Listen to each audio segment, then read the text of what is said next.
Listo. Bueno, buenas noches con todos. Buenas noches a los doctores de mi hospital Vitarte y a los doctores invitados. Como bien mencionó el doctor Medrano, les voy a presentar el tema acordado, pancreatitis aguda biliar, sobre todo centrarnos en una actualización quirúrgica y en la situación que ahorita actualmente 2020 nos encontramos. Mi nombre es Vera Tantalián, soy médico residente del Hospital Vitarte en la especialidad de cirugía general.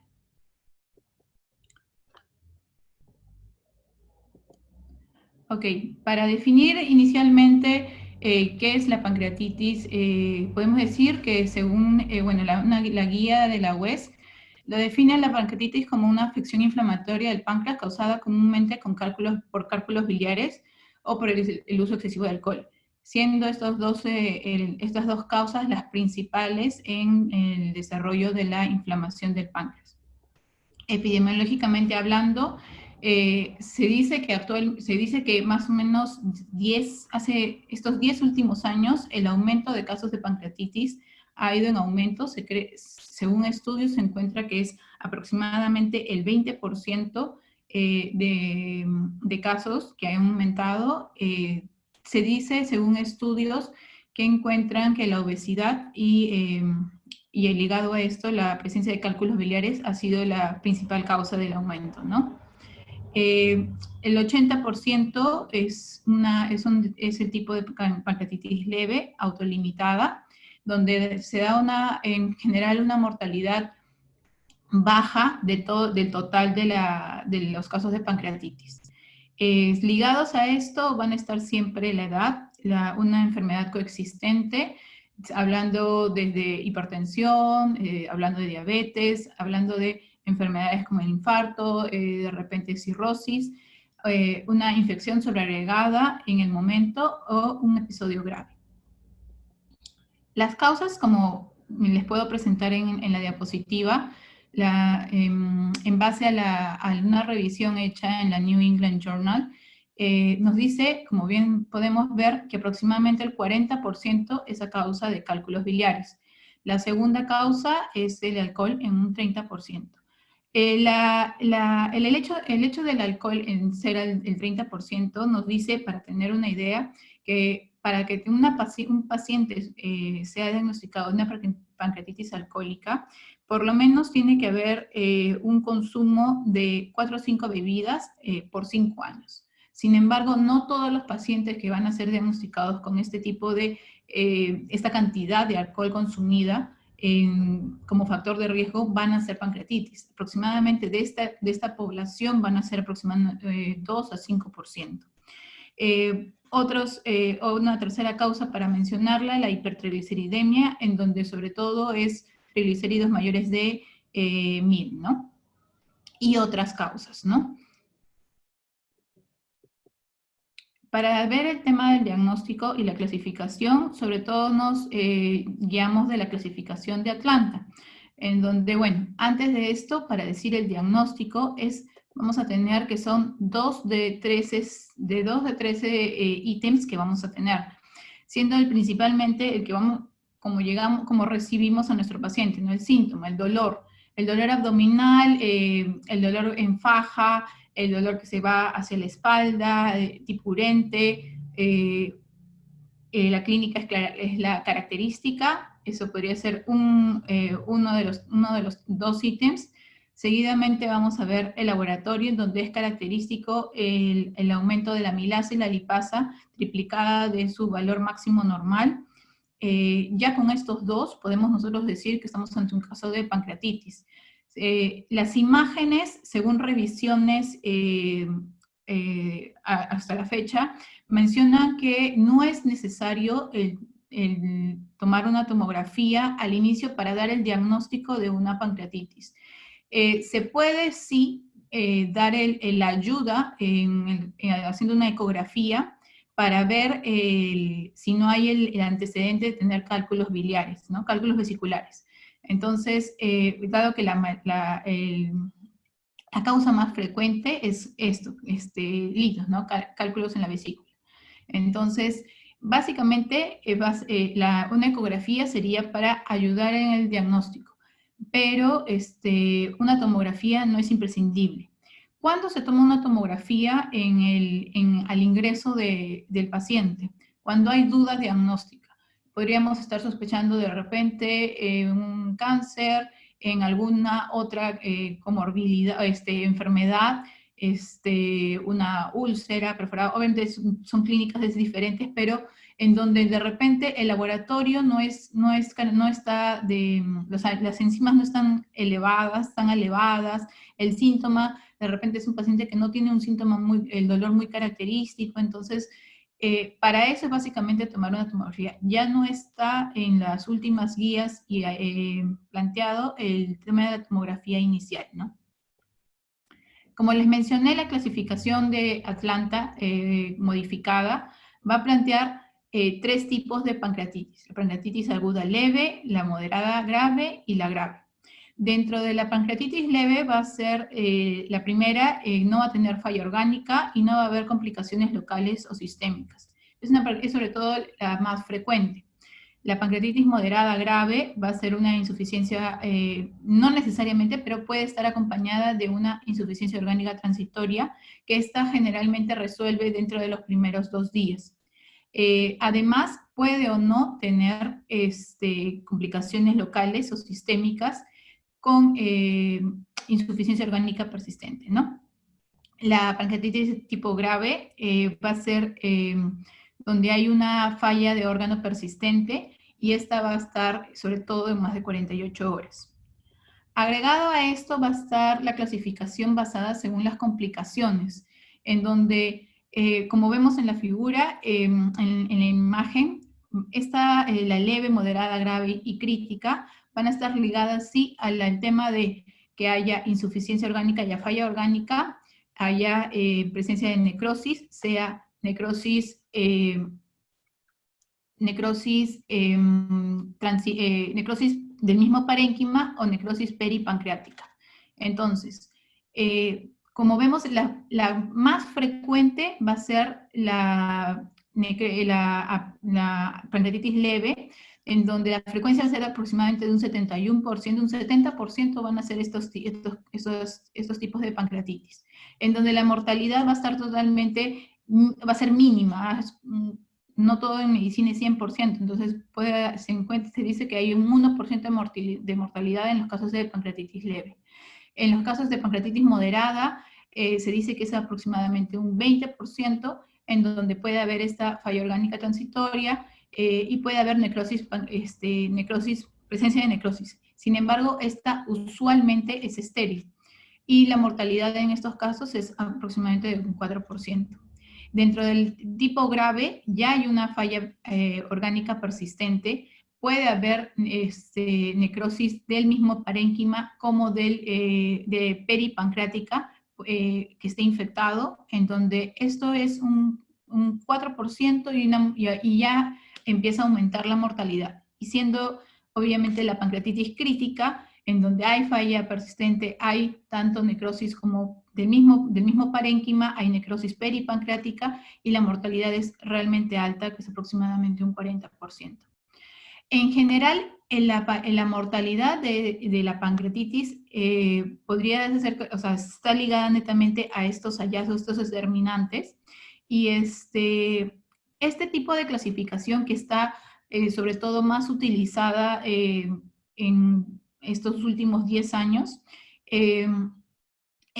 ayuda mucho al tema de ser estandarizada y ayudar a la investigación en los casos para evidenciar los casos clínicos mundialmente, ¿no?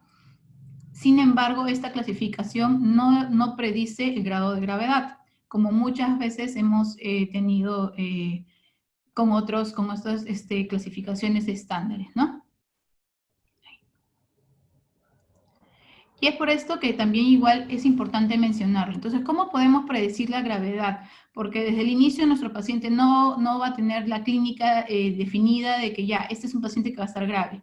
Entonces, es importante identificarlo y clasificarlo tempranamente, lo más temprano posible, para darle un tratamiento eficaz, ¿no? Entonces, van a haber 3 puntos claves en donde nosotros tenemos que parar la oreja y revisar a nuestro paciente, ¿no? Dentro de los factores clínicos que tenemos que buscar en nuestro paciente para darle una predicción de gravedad, es sobre todo para disminuir las complicaciones y para obviamente disminuir la probabilidad de muerte, ¿no? Tenemos un paciente de más de 60 años, tienen enfermedades coexistentes, que haya tenido un infarto, que tenga cirrosis, que tenga hipertensión, que tenga el índice de masa corporal mayor a 30, o que tenga un consumo prolongado de, por ejemplo, de alcohol, ya nos puede estar prediciendo de que hay que estar alertas. Este paciente se nos puede complicar. Dentro de los laboratorios, la amilasa y la lipasa no van a ser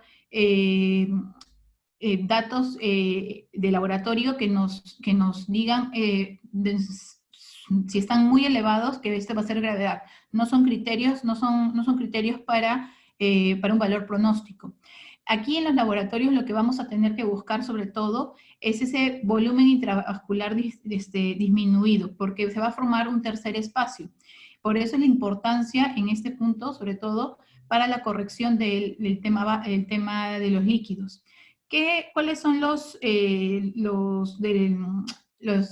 hallazgos en laboratorio que nos va a ayudar? Por ejemplo, el hematocrito, porque va a haber debido al tercer espacio, va a haber una hemoconcentración, el nitrógeno ureico, que es la anemia, y los marcadores de inflamación, sea la proteína C reactiva, si en la medida de lo posible, si se puede conseguir la interleuquina 6, 8 o 10.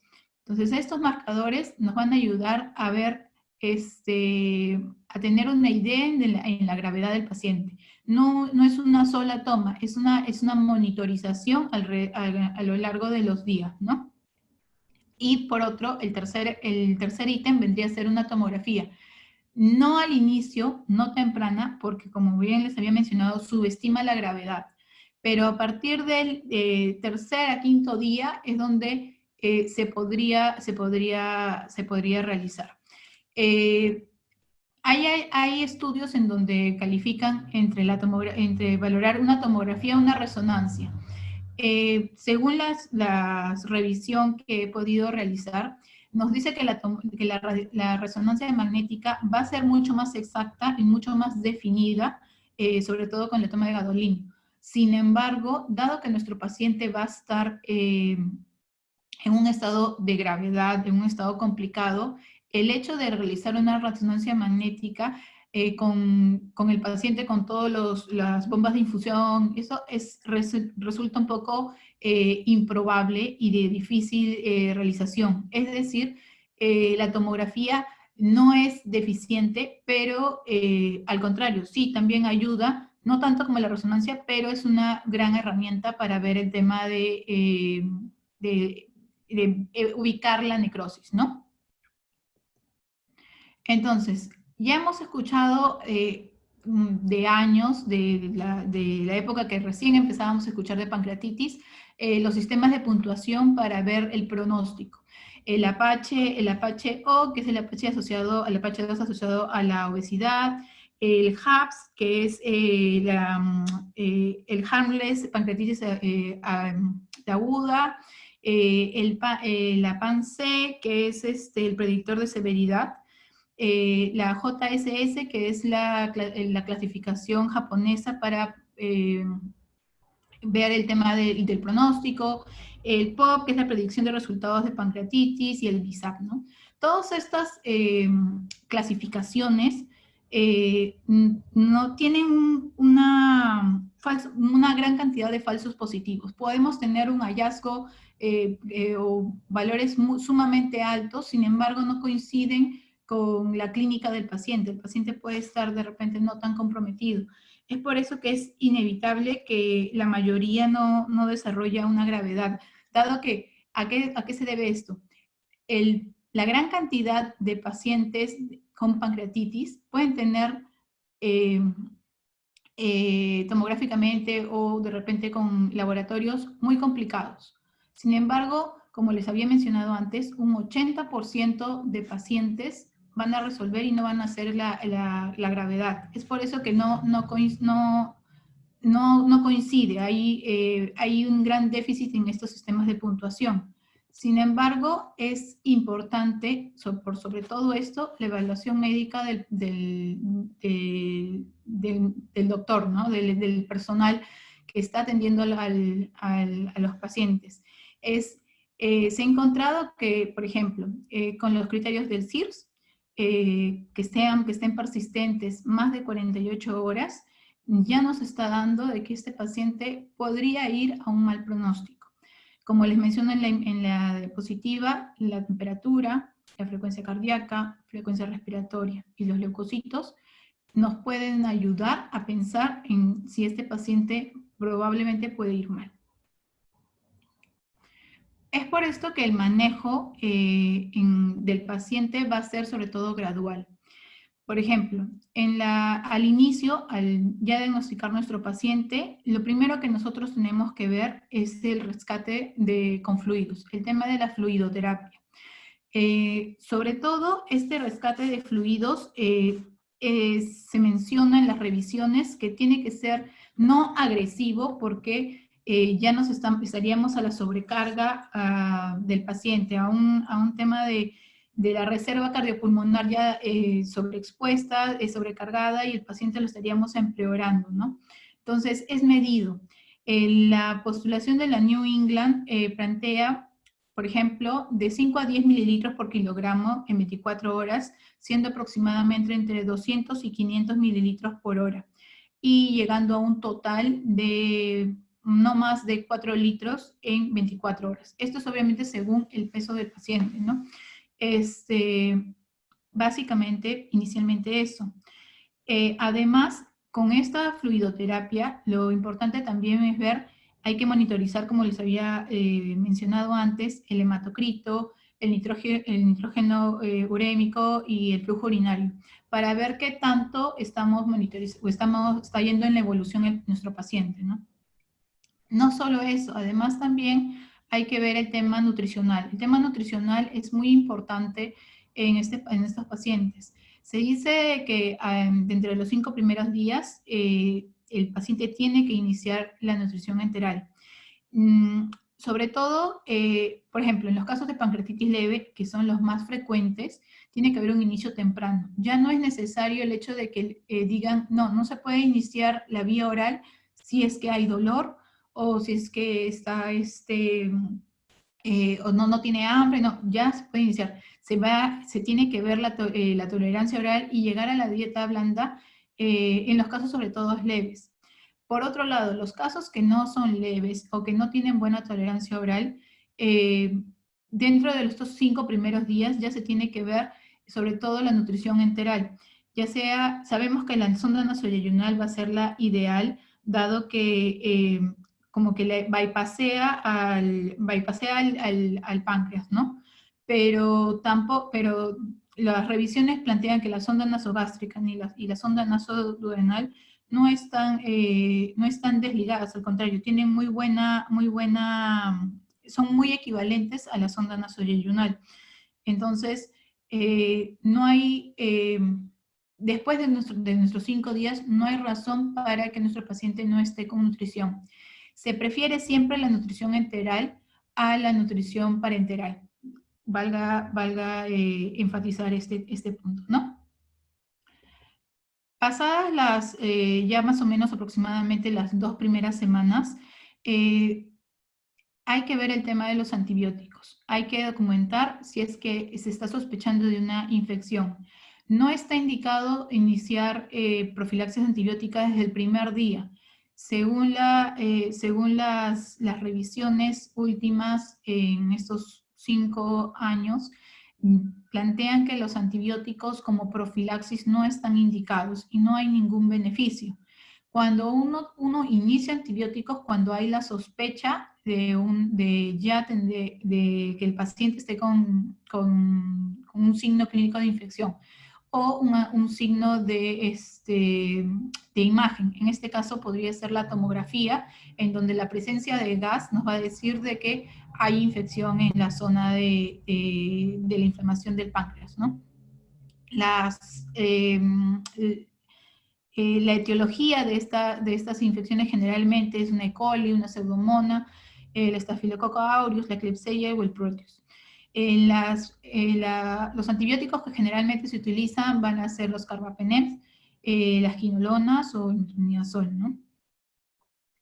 Ahorita para mencionar, hay un estudio que está siendo randomizado justamente para ver el tema del uso de los antibióticos. No lo he planteado pues porque solamente está todavía en revisión, pero ya este tema de que sea la profilaxis antibiótica, que no haya beneficio, ya en muchos artículos se está mencionando. Sin embargo, se ve todavía en la actualidad que los pacientes están recibiendo desde muy tempranamente antibióticos por un tema de profilaxis.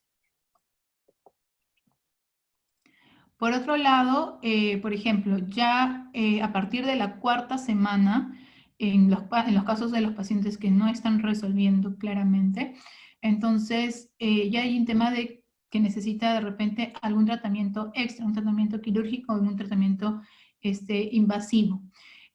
Por ejemplo, el tema de que si se está sobreagregando ya hay necrosis, hay infección, hay que ver la causa de desarrollo, la causa para resolver. Supongamos, dado que la más frecuente son cálculos vesiculares, se ha visto de que la CEPRE para solamente los que está indicada para realizarla en esta etapa, si es que se sospecha que sea a razón de un cálculo vesicular, un cálculo en colédoco, y que esté sobreagregado la colangitis. Fuera de este caso, no está indicada realizar una CEPRE, solamente en tema de un cálculo con colangitis. Agregar a esto nomás que la mortalidad, sobre todo en las primeras 2 semanas, va a estar asociada sobre todo a la falla múltiple de órganos, porque nuestro paciente va a estar como que no va a tolerar o el grado de pancreatitis va a ser muy agresiva. Mientras que pasadas las dos semanas, de las 2 a más adelante, la causa de la mortalidad va a ser sobre todo a causa de infecciones, tanto del mismo parénquima como del peripancreático, ¿no? Entonces, nosotros vamos a tener nuestro caso de pancreatitis aguda, donde el 80%, como les mencioné, es una pancreatitis básicamente intersticial, en donde puede haber falla de órgano, pero va a ser pasajera dentro de las 48 horas, generalmente puede resolver. Puede haber el tema de colecciones agudas. Se dice que hay casos de ascitis o puede haber síndromes compartimentales, pero bueno, esos son raros. Las pancreatitis intersticiales, generalmente, que son la mayoría de los casos, van a resolver. Y a partir de las 4 semanas pueden resolverse en hacer también un pseudoquiste. Sin embargo, esos pseudoquistes es muy raro que se infecten, resuelven estos casos de pancreatitis intersticial, ¿no? Por otro lado, aproximadamente un 20%, un 15 a 20% van a llegar a ser necrosis pancreática, en donde van a haber dos tipos, donde el paciente va a tener falla orgánica transitoria, en donde va a ser la pancreatitis moderada o severa, y va a tener una mortalidad de menor del 5%. Sin embargo, puede haber la otra tipo de pancreatitis, en donde puede haber una falla de órgano muy persistente, va a ser una pancreatitis severa, y ahí es donde va a aumentar la mortalidad de aproximadamente un 20%. Y aquí radica el punto entre que si se infecta o no esta necrosis. Entonces, la necrosis es que no puede, o sea, si la necrosis no se infecta, que son aproximadamente de este tipo de necrosis, de este tipo de pancreatitis necrótica, un 10%, diré, un 70%, la mortalidad va a ser un 10%. Y va a evolucionar a ser una wall of necrosis, que es una necrosis que líquido que se va a limitar, ¿no? Se va a limitar por una pared. Mientras que el 30% va a ser una necrosis infectada, que esta es la crítica, la que tiene una alta mortalidad, un 30%, y también puede evolucionar con el transcurso de las semanas a hacerse también esta pared, ¿no?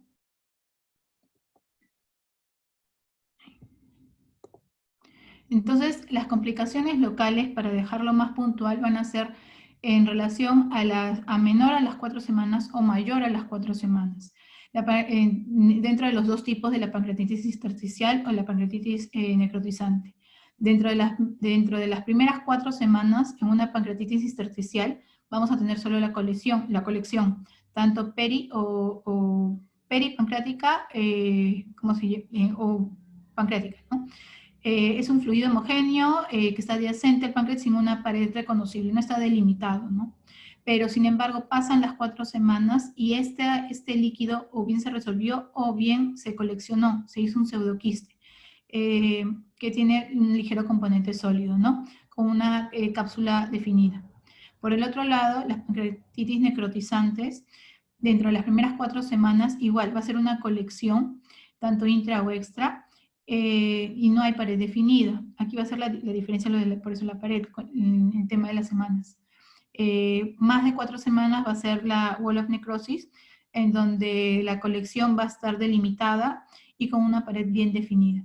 Y es justamente a esto a lo que se quiere llegar para darle un tratamiento, si es que el paciente lo necesita, tanto invasivo, ¿no?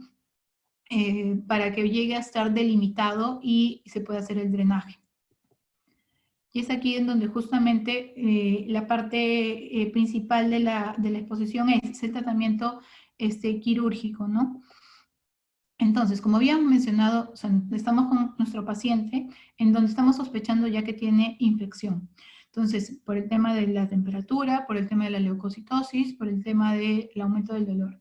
Pues le hemos hecho una tomografía y hay la presencia de burbujas. Entonces, ya con sospecha de infección, nosotros tenemos que darle antibióticos. Entonces, no estamos diciendo que se hace una punción, no estamos diciendo que se hace un cultivo. Ya las guías plantean que no se hace una punción con una VAC, porque si vas a hacer una VAC, mejor hazle un drenaje. O sea, la VAC tiene que ser también guiada. Mejor hazle un drenaje percutáneo, un drenaje, si estás buscando una colección. Entonces, no se necesita hacer una punción y no se necesita tener un cultivo para iniciar antibióticos. Los antibióticos van a ayudar a darle un poco del retraso para que poder ganar tiempo y buscar que las colecciones se delimiten y formen esta pared que es la que buscamos delimitar, ¿no? Dado ya ganando el tiempo y formando, si es que el paciente llega a formar y todavía está la clínica, no hay una ligera mejoría, pero sigue estando comprometido, entonces ya vamos a buscar hacer un drenaje. El drenaje, si es, por ejemplo, dentro de las primeras 2 o 3 semanas, el drenaje, dentro de las 2 primeras semanas, si es que hay la necesidad, se hace un drenaje percutáneo. Sin embargo, pasado las 2 o 3 semanas, antes de las 4 sobre todo, puede ser tanto percutáneo como endoscópico según plantean las guías clínicas. Ya habiendo colocado drenajes, nosotros ya vamos a pensar en que si el paciente, porque no todos, necesitan un debridamiento quirúrgico. Entonces, este debridamiento ya actualmente se ve que sea mínimo invasivo, es decir, que ya sea de manera percutánea, ya sea de manera endoscópica, laparoscópica o videoasistida con retroperitoneal. Entonces, se dan cuenta, es por escalas, es por tiempos. Este es el step up, supuestamente que ya es de mucho conocimiento en estos 10 últimos años, ¿no? Es gradual, es por etapas y sí en caso el paciente no está resolviendo. Es el hacer menos y hacer más adelante. Es un enfoque progresivo, es el planteo actual que se está viendo en el manejo de los pacientes que necesitan un debridamiento, sobre todo mínimo invasivo, ¿no? La gran mayoría de pacientes que necesitan este procedimiento generalmente resuelven con esto, ya sea con la laparoscopía o con la video asistida. Sin embargo, en algunos casos, en algunas revisiones que he podido encontrar, aún plantean de repente la cirugía abierta, pero solo en caso, de repente no, o sea, lo dejan como un alcance más. Ya no, ya es muy raro, ya hay eh, estudios y hay ensayos que ya no llegan a hacer una cirugía abierta, una necrosectomía abierta. Sin embargo, hay algunos que la plantean todavía solamente en casos cuando es masiva o cuando bien también hay que pensar en el lugar en donde se están. No es porque, o sea, ya solo se hace drenaje percutáneo y debridamiento, ya no se hace cirugía. No, porque hay centros en donde de repente no hay los medios o también no hay eh, la destreza total en estos casos, entonces, y se hace necrosectomía abierta y no hay ningún problema, no está mal. Entonces, para hacerlo un poco más visual, el tema de los drenajes, que es lo que también que es lo que nos importa. Por ejemplo, en el drenaje transgástrico, que es sobre todo la imagen más grande del lado izquierdo, es donde entran vía endoscópica hacia la pared posterior, por ejemplo, del estómago, y va a estar colindante con la zona del páncreas, donde va a estar la necrosis y las colecciones. Entonces, mediante una incisión y la colocación de dos pigtail, se podría hacer inicialmente el drenaje y la aspiración del líquido, ¿no? No solamente también dentro de la revisión que vi, no necesariamente solamente el transgástrico, sino también puede ser, como en la imagen de la izquierda podemos ver, el transesfinteriano, ¿no? El otro lado, el otro tipo de drenajes que se realiza es el percutáneo, tanto puede ser por el lado lateral izquierdo, transgástrico, en donde básicamente lo principal es ver guía con la cocción de un pigtail, vía tomográfica, con la ayuda del tomógrafo, se puede llegar a las lesiones y poder drenar el líquido coleccionado, ¿no?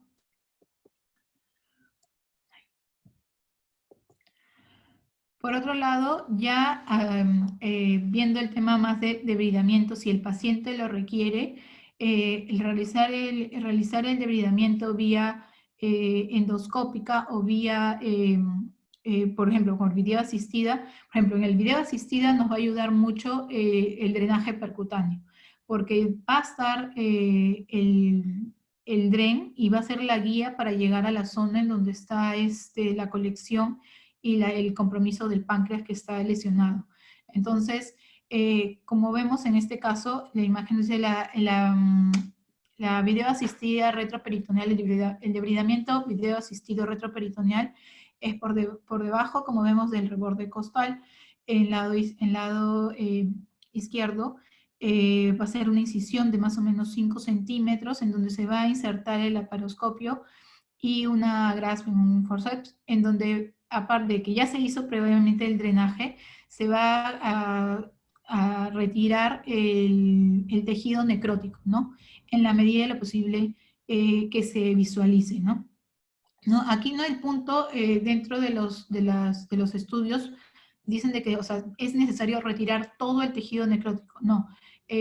Cuando ya se ha dado, justamente es importante que este procedimiento se haga después de las 4 semanas, cuando ya está delimitado, el tejido necrótico ya no está adherido, está como que levemente más libre, es fácil de bridarlo, entonces se retira para buscar disminuir el foco de infección que está, en este caso, aquejando al paciente, ¿no? Por el otro lado, en la vía endoscópica, se utiliza en donde se colocaron los drenajes, se hace una dilatación con un balón y se coloca el endoscopio para hacer la necrosectomía transgástrica, ¿no? Como se ve en la imagen. Entonces, para dejarlo bien claro, entonces te vamos a tener nuestro paciente que va a requerir todos esos manejos, va a ser sobre todo el paciente que está con una necrosis pancreática infectada. Entonces, el manejo inicial va a ser, aparte de ya estar dándole antibióticos, hacerle un drenaje. Drenaje percutáneo endoscópico. Si es necesario hacerlo entre las 2 primeras semanas, percutáneo. Si no, entre endoscópico y percutáneo es indiferente. Se hace un drenaje percutáneo, si responde, se hace un control y seguimiento y ahí quedó la cosa. Sin embargo, puede haber persistencia o recurrencia del sistema de respuesta inflamatoria, ¿no? Entonces, se hace de nuevo el drenaje, se puede hacer de nuevo el drenaje o se puede estar pensando en hacer una necrosectomía, ¿no? Y esto es en donde, según la pericia y el conocimiento de estos casos del cirujano, del médico, es como si le va a hacer más drenajes, si ha sido un drenaje insuficiente o si ya cree que es necesario hacerle una necrosectomía.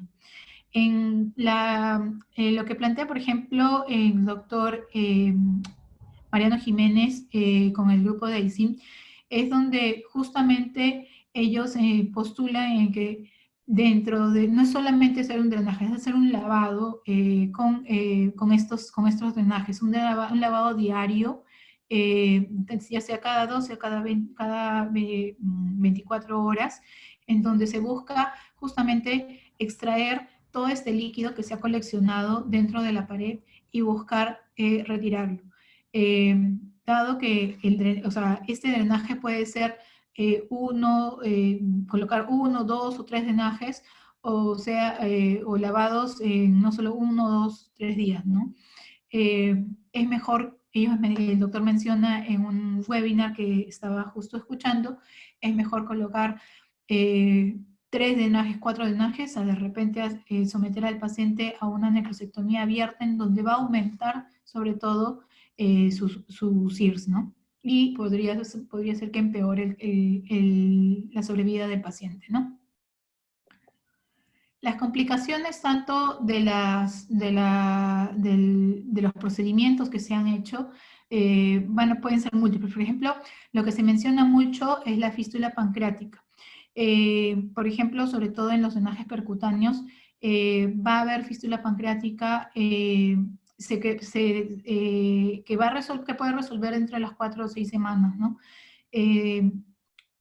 Cuando se menciona el tema del drenaje percutáneo y el tratamiento endoscópico, hay algunas revisiones, hay algunos ensayos en donde plantean mejor el uso endoscópico por el tema justo de la fístula pancreática. Es mejor, dado que con un drenaje percutáneo aumenta el riesgo a una fístula. Hay también trombosis, hernias sobre todo presentes si es que están en las que se ha hecho, sobre todo en la necrosectomía abierta, hay gran cantidad de hernias incisionales, ¿no?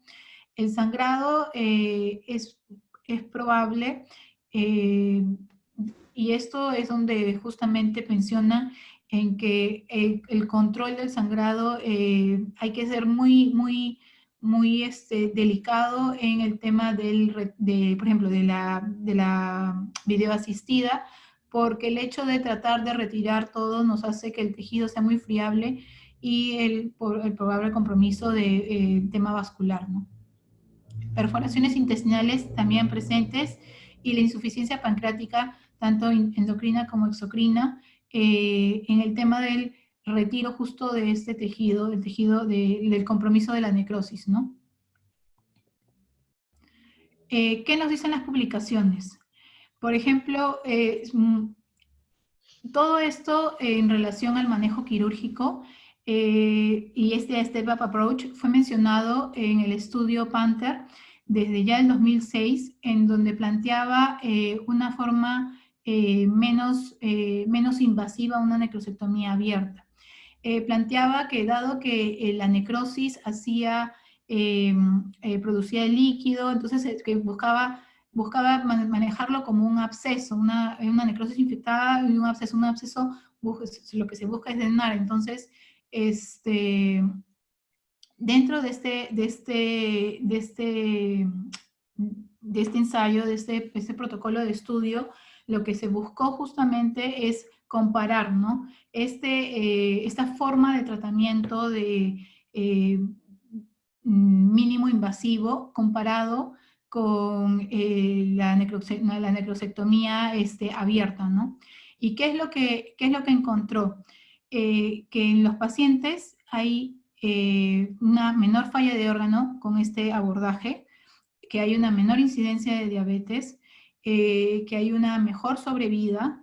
Entonces, en relación a las fístulas y el sangrado, bueno, no fue una diferencia muy significativa, y mencionó que sobre todo, por ejemplo, el hablar de tasas de mortalidad requería poblaciones mucho mayores, dado que la cantidad de pacientes que utilizaron no era tampoco tan marcada.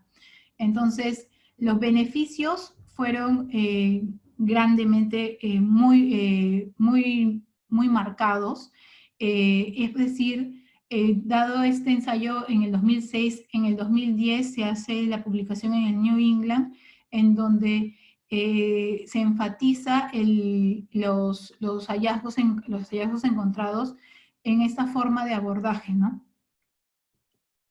El doctor Beseling y justamente el equipo que plantearon este estudio, entonces realiza esta publicación en donde plantea que este Step-Up Approach para el manejo de la necrosis infectada es sumamente importante, en donde la característica que mencionan es el tema de retrasar, el tema de drenar y el tema de debridar, según vaya el paciente necesitando, pero sobre todo en este orden. Entonces, y busca un manejo mínimo invasivo en donde el paciente lo tolera mejor y los resultados son mucho mejores. Dado este ensayo y esos puntos, a largo plazo se vieron estos pacientes y sobre todo se vio, para completar los hallazgos de este estudio, del estudio Panther, en que habían, por ejemplo, menos hernias institucionales, menor insuficiencia pancreática y sobre todo menor mortalidad, que es lo principal que él quiere recalcarnos. O sea, si ya él estaba hablando de la falla orgánica, pero sin embargo dice que la falla orgánica que está de por sí en menor porcentaje en los pacientes con este abordaje STEP-UP, ya de por sí lo recalca diciendo que hay también a la vez una menor mortalidad. Por otro lado, hay un ensayo en el 2012, el ensayo Penguin, que nos plantea sobre todo, por ejemplo, el abordaje, valorar en un abordaje endoscópico transgástrico o en un abordaje como una necrosectomía abierta, ¿no?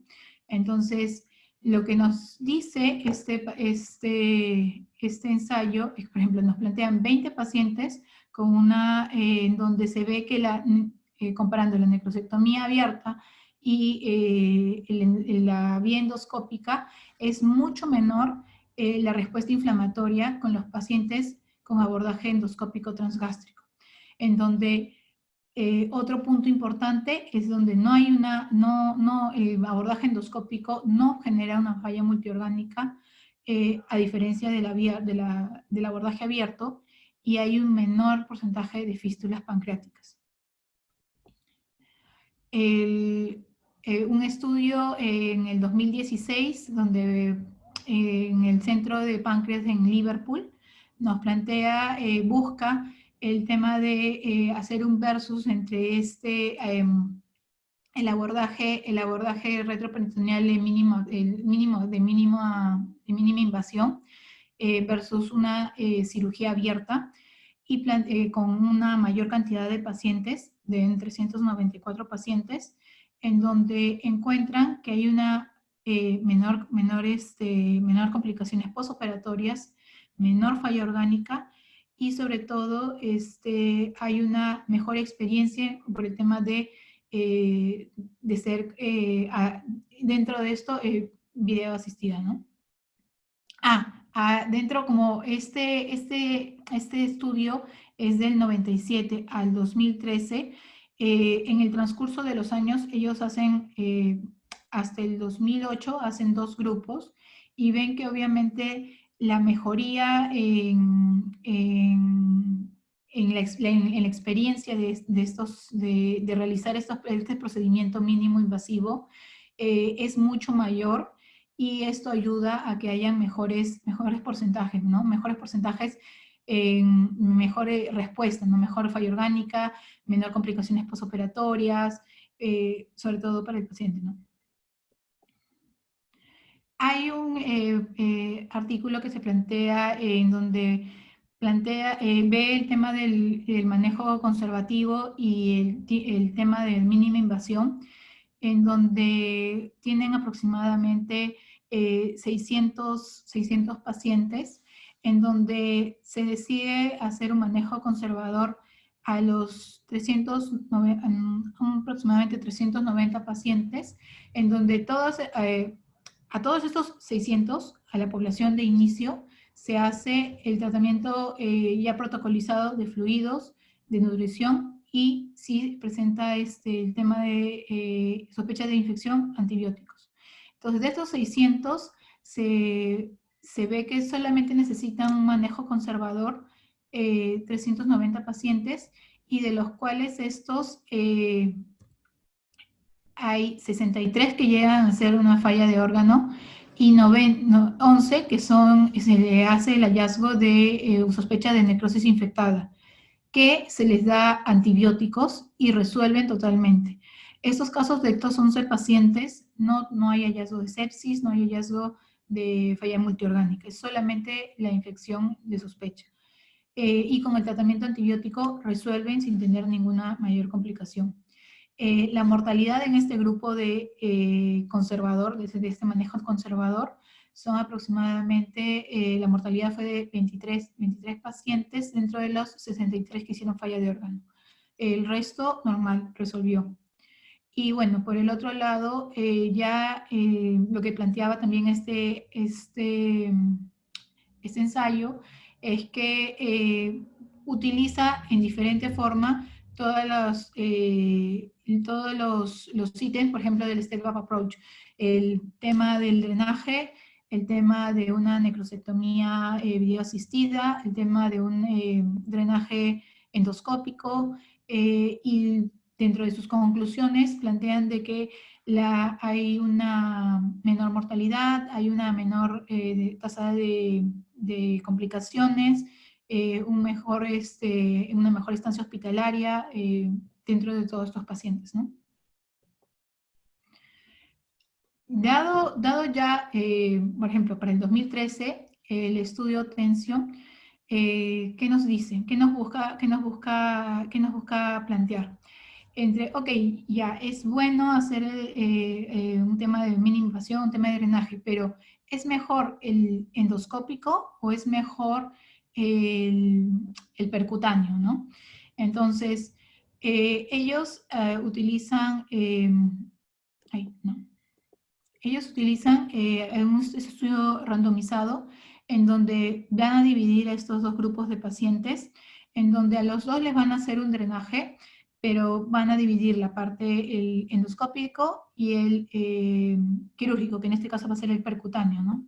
Entonces van a hacerles el drenaje a ambos grupos y si requieren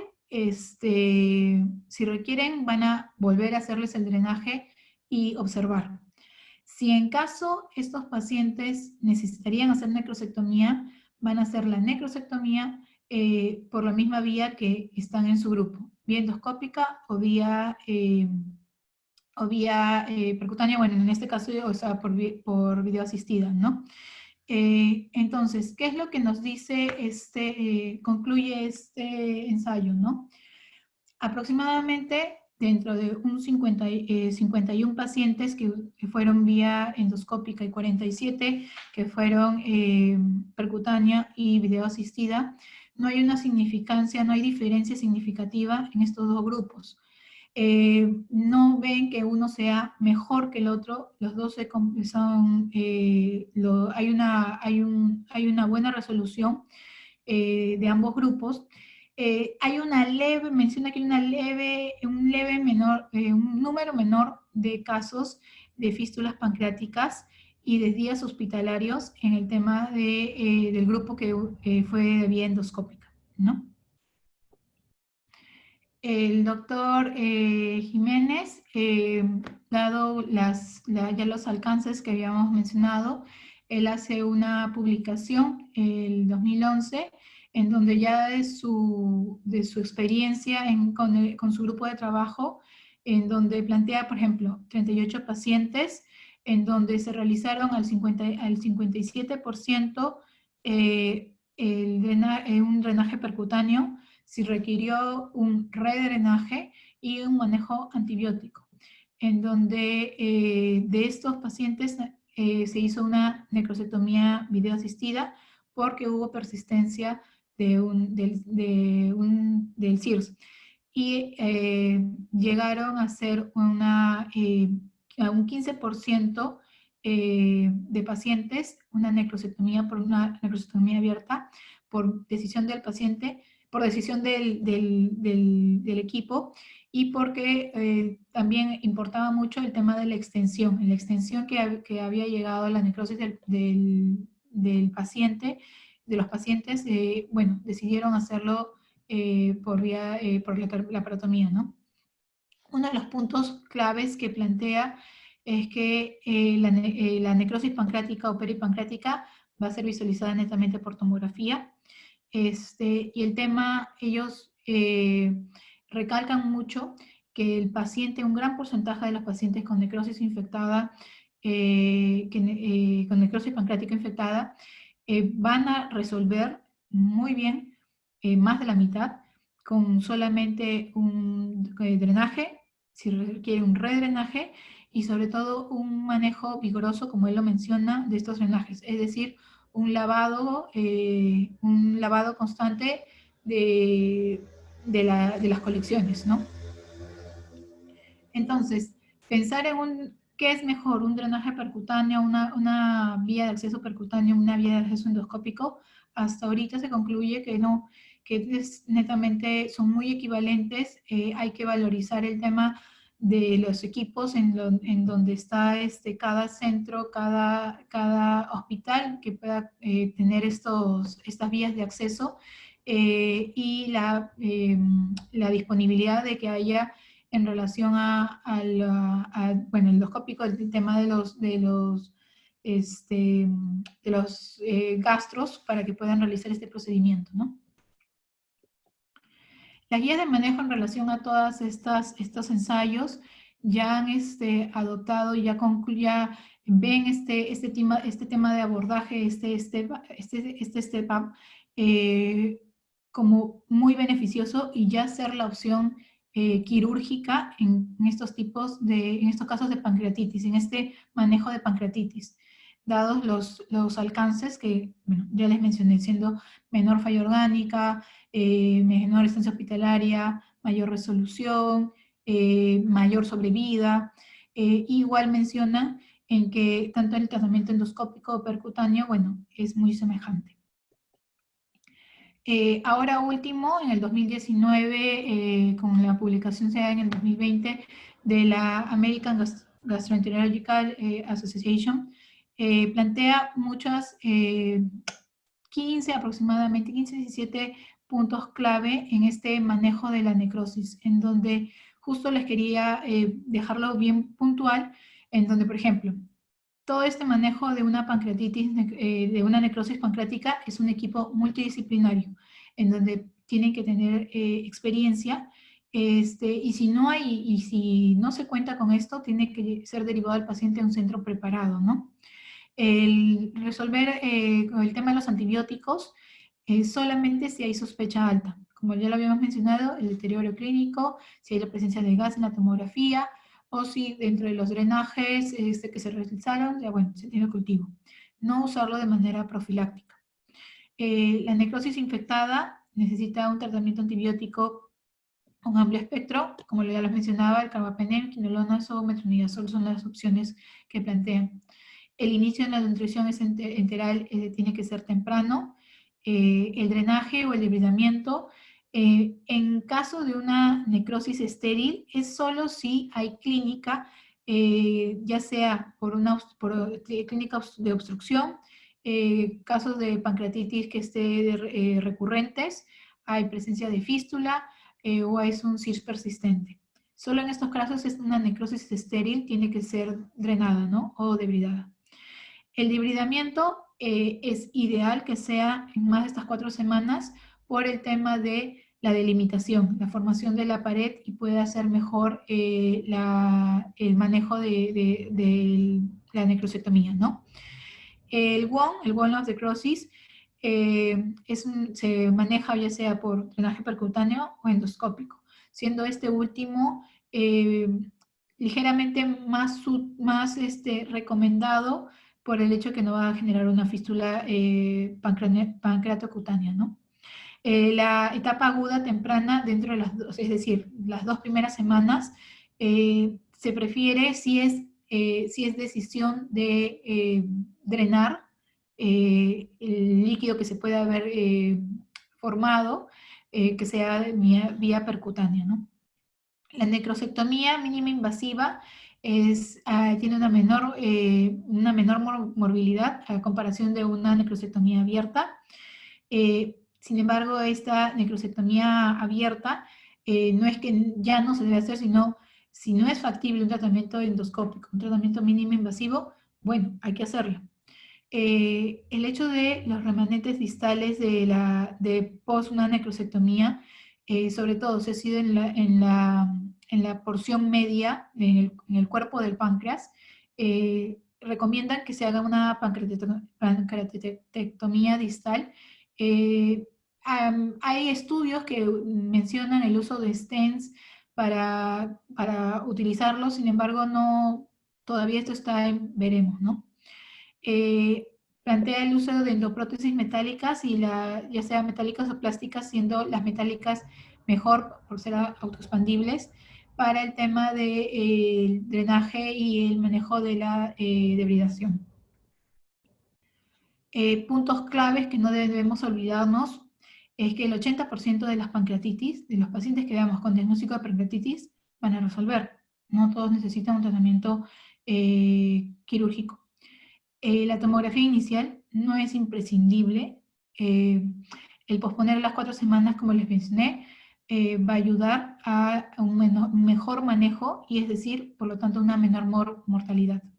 El deterioro clínico nos va a hacer sospechar de que una pancreatitis se puede estar infectando. Y ahí es donde hay que valorizar si es necesario, en el momento en donde estamos realizándola, hacerle un drenaje percutáneo o bien endoscópico. Hablando del drenaje percutáneo, es la primera línea de enfoque en el enfoque del STEPA, que va a retrasar sobre todo el tratamiento quirúrgico. Llegando a hacer a veces en una gran cantidad, en un gran porcentaje de pacientes, siendo el 25-60%, dándole resolución completa de la infección, es decir, no se llega a hacer un debridamiento. Las técnicas quirúrgicas mínimamente invasivas, sea la necrosectomía transgástrica o el debridamiento retroperitoneal video asistido, tienen menor falla de órgano y requieren, ¿cómo se llama? Que no requiriendo más intervenciones, ¿no? A veces. Dejar un punto clave nomás, que todo este manejo del paciente con pancreatitis tiene que ser por un equipo multidisciplinario. El cirujano, el gastro, el de la unidad de cuidados intensivos, el intensivista, el nutricionista, el infectólogo, se necesita un equipo. Y además, no todo es ya planteado, ya estandarizado. siempre que hay que individualizar el tratamiento quirúrgico y hay que valorar siempre la pericia local del equipo, ¿no? Datos de la bibliografía en las que he podido hacer la presentación. Muchas gracias.